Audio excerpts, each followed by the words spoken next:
Section 441 of IPC से हम start करेंगे। सेक्शन 441, सेक्शन 445 इन्हें आज की क्लास में हम डिस्कस करेंगे। Preliminary examination point of view से काफी इंपॉर्टेंट है। तो शुरू करते हैं हम लोग अपनी क्लास। हम पढ़ रहे हैं IPC 1860। This was formed on 6th October 1860, that is enacted on 6th October 1860, but was enforced from 1st January 1862, right? इसका डेट ऑफ एनफोर्समेंट जो है ऑन एन एवरेज 1.5 ईयर बाद का है। 1.5 नहीं कह सकते, बट एटलीस्ट करीबन 1.25 ईयर के बाद इसका एनफोर्समेंट हुआ 1 जनवरी 1862 से। इसके इंपॉर्टेंट सेक्शंस में हम सेक्शन 441 से स्टार्ट करते हैं। Criminal trespass. Whoever enters into or upon property in the possession of another, कोई पर्सन जब किसी की प्रॉपर्टी में एंटर करता है, ऐसी प्रॉपर्टी जो किसी अदर पर्सन के पोजेशन में है, possession of another with intent. अब यहाँ पे इंटेंट क्या है? सपोज हमारे घर में गेस्ट आए हैं, मेहमान आए हैं, वो भी हमारी प्रॉपर्टी में एंटर हो रहे हैं, तो उन्हें तो हम क्रिमिनल ट्रेसपास के लिए चार्ज नहीं कर देंगे। बट यहाँ पे जो पर्सन एंटर हो रहा है उसका इंटेंट इंपॉर्टेंट है। With intent to commit an offence. यहाँ पे इस घर में एंट्री करने का जो इंटेंशन है वो क्या है? टू कमिट एन ऑफेंस और टू इमीडिएट इंसल्ट और अनॉय ऑफ एनी पर्सन, या फिर उस घर में किसी पर्सन का इमीडिएट इंटीमिडेट और टू इंटीमिडेट इंसल्ट और अनॉय, या फिर उस प्रॉपर्टी में जहां एंटर हुआ है वहां पे किसी पर्सन को इंटीमिडेट करना, इंसल्ट करना, अनॉय करना। Any person in the position of such property, उस प्रॉपर्टी के पोजीशन में जो पर्सन है उस पर्सन को अनॉय करना, इंसल्ट करना, इंटिमिडेट करना, या फिर वहां प्रॉपर्टी में घुस के कोई ऑफेंस कमिट करना। और having lawfully entered into, entry तो लॉफुल है, हैविंग लॉफुली एंटर्ड इनटू और upon such property unlawfully remains there, लेकिन वहां पे एंटर करने के बाद में वो अनलॉफुली वहां रिटेन करता, रिमेन रहता है, होल्ड करता है। there with intent thereby to intimidate, insult or annoy any such person, or with intent to commit an offense is said to commit criminal trespass। तो ऐसा कोई पर्सन जो किसी प्रॉपर्टी में एंटर होता है या तो ऑफेंस करने के लिए, या फिर जो ओनर ऑफ दैट प्रॉपर्टी है या जो पोजीशन में है उस पर्सन को इंटिमिडेट करने के लिए, इंसल्ट करने के लिए, अनॉय करने के लिए, या फिर उस प्रॉपर्टी में वो एंटर तो हुआ था लॉफुल तरीके से लेकिन बाद में उसमें बना रहता है और उसका इंटेंशन ऐसा हो जाता है कि उस प्रॉपर्टी में वो कोई ऑफेंस को कमिट करेगा, या फिर इंटिमिडेट करेगा, इंसल्ट करेगा या अनॉय करेगा उस प्रॉपर्टी के ओनर को, लैंड होल्डर को, पोजीशन में जो पर्सन है उसे। तो ऐसा माना जाएगा कि ये पर्सन जिसने उस प्रॉपर्टी में एंट्री किया ये क्या कर रहा है? ये क्रिमिनल ट्रेसपास कर रहा है। सेक्शन 441 में इसे माना जाएगा कि ये पर्सन को पनिशमेंट मिलना चाहिए for the criminal trespass, right. चलिए आगे बढ़ते हैं।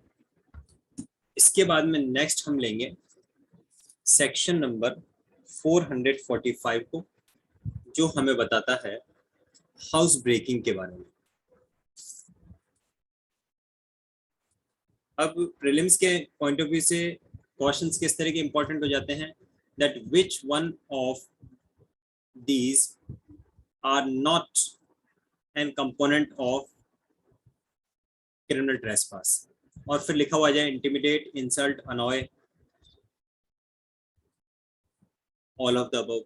तो हमें ध्यान रहना चाहिए कि क्रिमिनल ट्रेसपास के लिए section 441 committing an offence, intimidate और इंसल्ट एंड अनॉय, ये सभी वर्ड्स उसमें दिए हुए हैं, तो उसके हिसाब से हमें ये याद रहना चाहिए। पढ़ते हैं आगे। सेक्शन 445 हमें बताता है हाउस ब्रेकिंग के बारे में, और इसकी काफी सारी कंडीशंस हैं जिसको हमें डिटेल में पढ़ना है, समझना है। सबसे पहला, a person is said to commit house breaking who commits house trespass. तो एक चीज तो यहाँ पे कॉमन आ गया, क्या, जो पर्सन हाउस ट्रेसपास कर रहा है उसे हाउस ब्रेकिंग का माना जाएगा। हाउस ट्रेसपास को हमने कहाँ पे पढ़ा है? सबसे पहले हमने क्रिमिनल ट्रेसपास पढ़ा, और उसके बाद में सेक्शन 442 जो है वो हाउस ट्रेसपास को बताता है। तो क्योंकि हमें 445 में हाउस ब्रेकिंग हाउस ट्रेसपास से ही निकला, ये बिल्कुल इसी तरह का जैसे हमने, आपको याद हो तो सेक्शन 300 में पढ़ा था। सेक्शन 300 हमें स्पेसिफाई करता है regarding the definition of murder, और उस डेफिनेशन का जो फर्स्ट सेंटेंस था वो क्या लिखा हुआ है? Every culpable homicide is murder. तो इसका मतलब क्या होता है कि अगर हमें मर्डर को समझना है तो पहले हमें कल्पेबल होमिसाइड को समझना होगा। इसी तरह से 445 में क्या लिखा है? A person is said to commit house breaking who commits house trespass.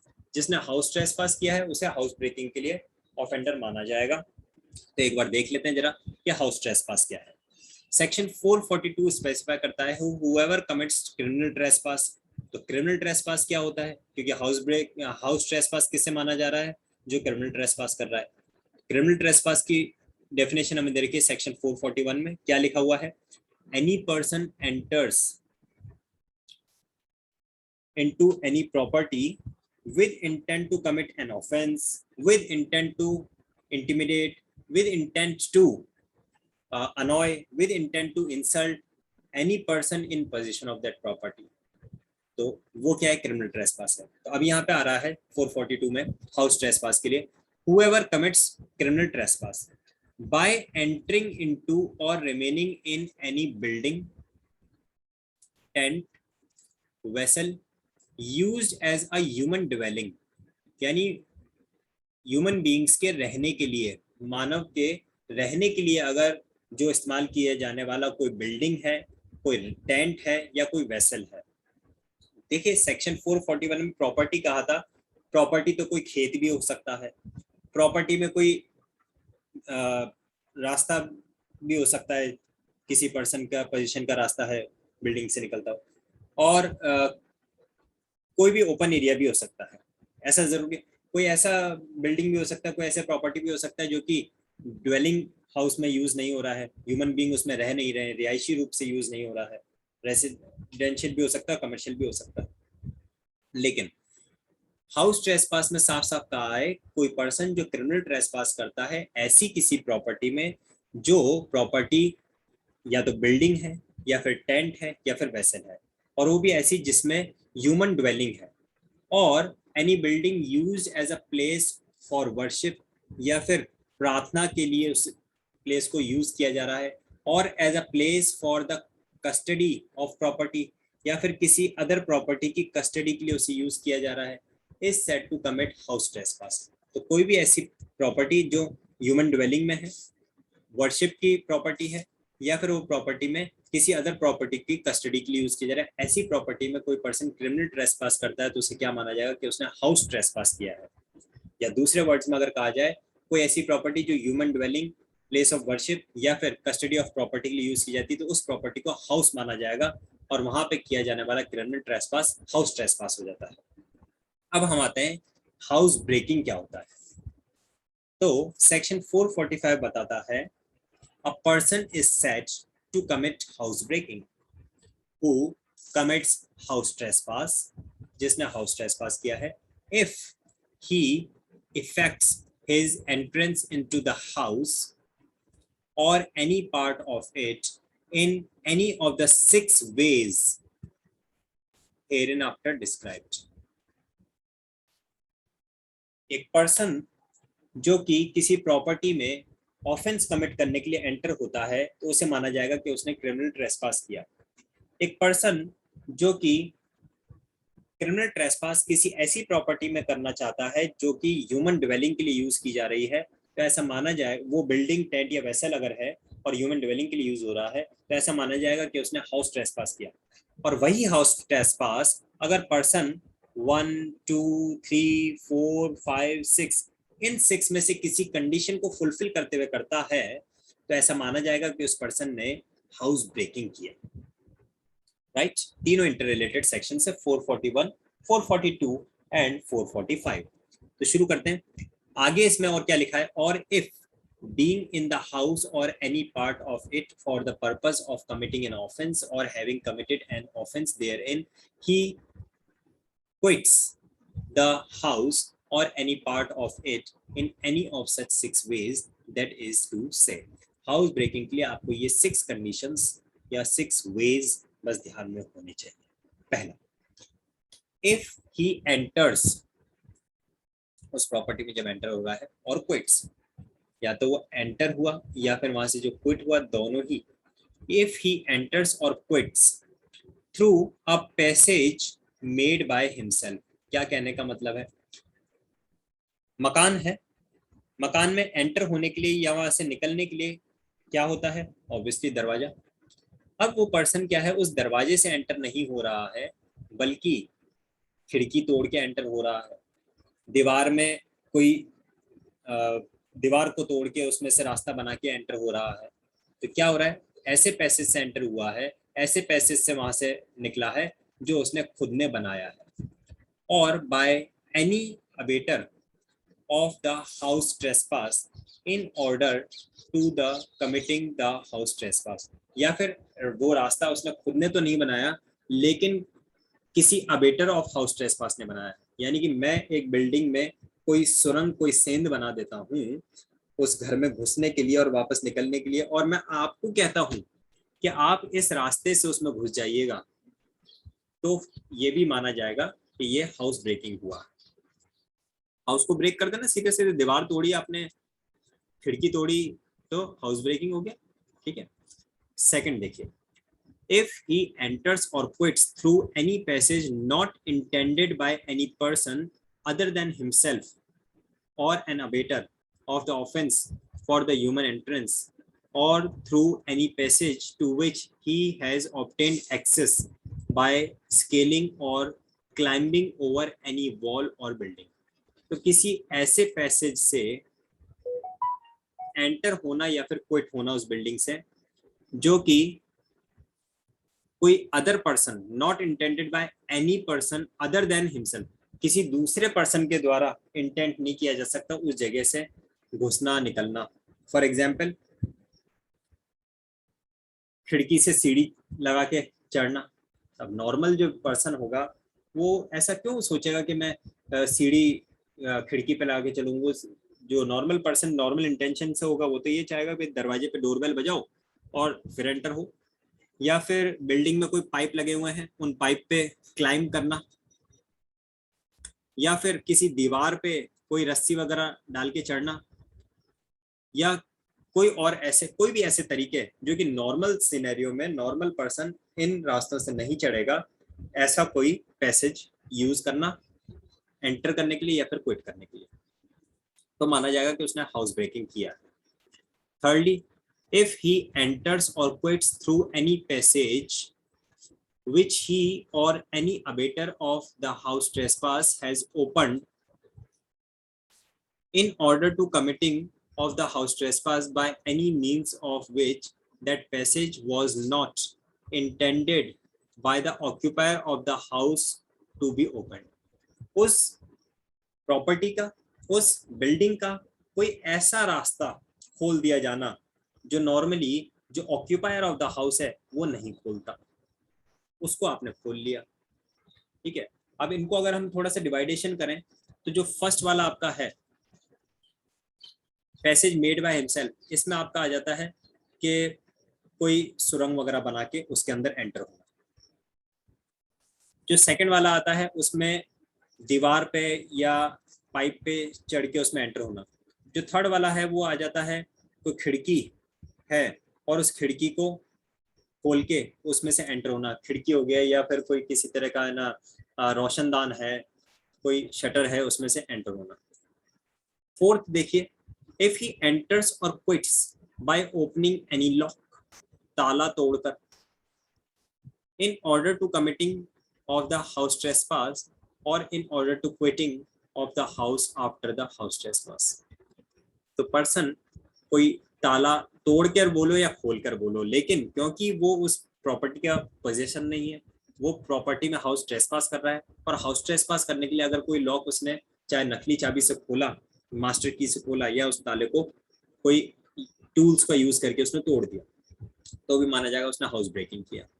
Fifth, if he effects his entrance और डिपार्चर, यानी कि वही entry and quitting, by using criminal force का यूज कर रहा है, और कमिटिंग एन असॉल्ट, या फिर कोई असॉल्ट का यूज कर रहा है, और by threatening any person with assault, या फिर किसी पर्सन को धमकी दे रहा है कि मुझे नहीं घुसने दोगे तो मैं तुम्हें मारूंगा, असॉल्ट करूंगा तुम्हारे साथ, तो भी ये माना जाएगा कि उसने हाउस ब्रेकिंग किया है.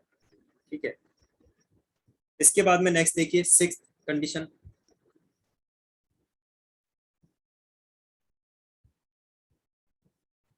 if he enters or quits by any passage. तो सिर्फ एक जो आपका फिफ्थ कंडीशन है वहां पे पैसेज वर्ड यूज नहीं किया है. क्यों ऐसा? क्योंकि वहां पे वो एंटर तो नॉर्मल रास्ते से हो रहा है, उसी दरवाजे से हो रहा है जिससे बाकी लोग होते हैं, लेकिन उसके पास क्योंकि अथॉरिटी नहीं थी, तो वो एंटर होने के लिए क्या कर रहा है, क्रिमिनल फोर्स का, असॉल्ट का, ये सब का यूज कर रहा है, तब वो हाउस ब्रेकिंग में आ गया. और सिक्स्थ आता है, any passage which he knows to have been fastened against such entrance or departure and to have been unfastened by himself or by an abater of this house trespass. ठीक है. कोई ऐसा रास्ता जो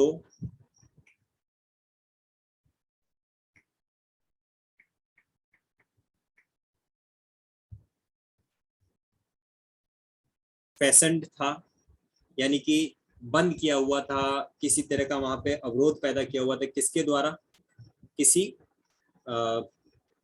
पजेसर के द्वारा, जो उस प्रॉपर्टी के पोजीशन में है, उस पर्सन ने उस वहां पे प्रॉपर्टी के उस रास्ते को बंद कर रखा था, वहां पे रोक लगा रखी थी, किसी तरह की बंदिश लगा रखी थी, और ये पर्सन ने क्या किया, उस बंदिश को, उस बंधन को, उस रोक को हटा के और फिर उसमें घुस गया.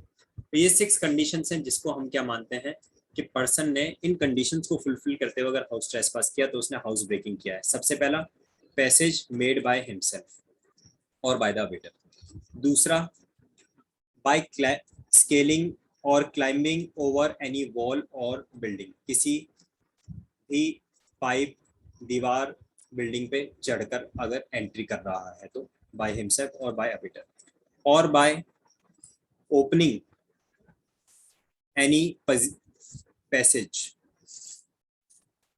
ये कहा गया आपका, enters into through passage,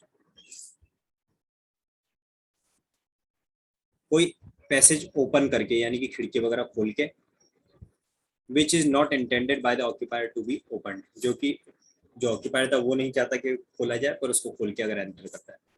if he enters और by quitting, opening any lock.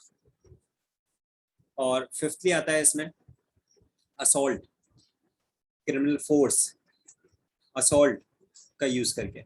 और लास्ट आता है फैशन प्रॉपर्टी में उस जगह को अनफैशन करते हुए एंट्री होता है. तो ये 6 कंडीशंस फुलफिल करके अगर कोई पर्सन एंटर होता है किसी प्रॉपर्टी में और क्रिमिनल ट्रेसपास करता है तो क्या माना जाएगा कि पर्सन ने हाउस ब्रेकिंग किया है. हाउस ट्रेसपास करता है तो ऐसा माना जाएगा कि हाउस ब्रेकिंग किया है. ठीक है. एक छोटा सा एक्सप्लेनेशन जो यहाँ पे दिया है हाउस ब्रेकिंग के लिए, इसको हम देख लेते हैं. Explanation is any out house और building occupied with a house. अब आउट हाउस वैसे तो मुझे उम्मीद है आप समझते होंगे, कोई घर है, घर के बाहर हमने छोटा सा कुछ बना रखा है, तो या जो एक कोर्टयार्ड है उसके अंदर कोई हाउस से अटैच, बिल्डिंग से अटैच कोई और प्रॉपर्टी भी साथ बनी हुई है, चाहे उसको हम गैरेज भी को भी उसमें इंक्लूड कर सकते हैं. And between which and such house there is an immediate internal communication, और कम्युनिकेशन हो सकता है, यानी कि जो बिल्डिंग है, मेन बिल्डिंग है उसमें और उस आउट हाउस में कम्युनिकेशन हो सकता है। Is a part of house with in the meaning of this section, तो उस पार्ट को भी उस हाउस का ही पार्ट माना जाएगा। कोई कई बार क्या होता है, बड़ी बड़ी प्रॉपर्टीज भी होती हैं जिसमें बीच में मान लीजिए खेत आ गया, या बीच में कोई गार्डन आ गया बहुत बड़ा सारा, और उसके बाद में एक छोटा सा कोई कमरा और बना रखा है, लेकिन सीधा सीधा आपस में वो कनेक्टेड हैं, दिन में उसमें आना जाना होता है, तो ये माना जाएगा कि वो भी उसी बिल्डिंग का पार्ट है। दो इलस्ट्रेशन और हमें यहाँ नजर आ रहे हैं, हालांकि इलस्ट्रेशन काफी है, बट यहाँ पे जो दे रखे हैं वो आप देख लेते हैं पहले। ए कमिट्स हाउस ट्रेसपास, ए ने हाउस ट्रेसपास किया है। आपको एक तो कनेक्टिविटी समझ में आ गई होगी। 441 क्रिमिनल ट्रेसपास, 442 बताते हैं कि क्रिमिनल ट्रेसपास कब हाउस ट्रेसपास में बदल जाएगा, और 445 ये आपको बताता है कि हाउस ट्रेसपास कब हाउस ब्रेकिंग में बदल जाएगा। तीनों इंटर रिलेटेड है। क्रिमिनल ट्रेसपास से हाउस ट्रेसपास में आते हैं कब, जब वो कोई बिल्डिंग, टेंट या वेसल जो कि ह्यूमन ड्वेलिंग के लिए यूज हो रहा था, उसमें क्रिमिनल ट्रेसपास किया तो वो हाउस ट्रेसपास बन गया। और वही हाउस ट्रेसपास अगर इन 6 कंडीशंस को फुलफिल करते हुए किया तो वो हाउस ब्रेकिंग बन गया। तो यहाँ पे इलस्ट्रेशन में लिख रहा है A commits house trespass, A ने हाउस ट्रेसपास तो किया है by using a hole through the wall, दीवार के अंदर एक होल करके, एक छेद बना करके दीवार में कुछ सुरंग जैसा बना के, रास्ता बना के और एंटर किया। तो कौन सा वाला एक्सेप्शन, सॉरी कौन सी वाली कंडीशन फुलफिल कर रहा है ये हमारी जो फर्स्ट कंडीशन हमने पढ़ी थी, बाय मेकिंग अ पैसेज, ठीक है, ऑफ जेड्स house and putting his hand through the aperture, this is house breaking. तो ये हाउस ब्रेकिंग ही माना जाएगा। ये फर्स्ट कंडीशन जो हमने पढ़ी वो फुलफिल हो रही है। सेकंड देखो, a commits house trespass, house trespass तो उसने किया है, उसके तो कंडीशन की जरूरत नहीं है। By creeping into a ship at a port hole between decks, तो अब शिप क्या है, शिप आ जाता है आपका वेसल में, तो उसमें उसने क्या किया, एंट्री किया, अगेन ये माना जाएगा कि उसने हाउस ब्रेक किया। तो ये दो सेक्शन आज हमने डिस्कस किए, दो क्या तीन ही हो गए, 441, 442 एंड 445, तीन हो गए। ये तीन हम डिस्कस किए, उम्मीद करता हूँ ये आपको अच्छे से समझ में आए होंगे। इसके आगे कुछ थोड़े बहुत सेक्शन और बचे हैं इसमें आईपीसी में, तो उन्हें हम डिस्कस करेंगे अपनी कल की क्लास में। अगर अभी कुछ पूछना चाहते हैं तो पूछ सकते हैं।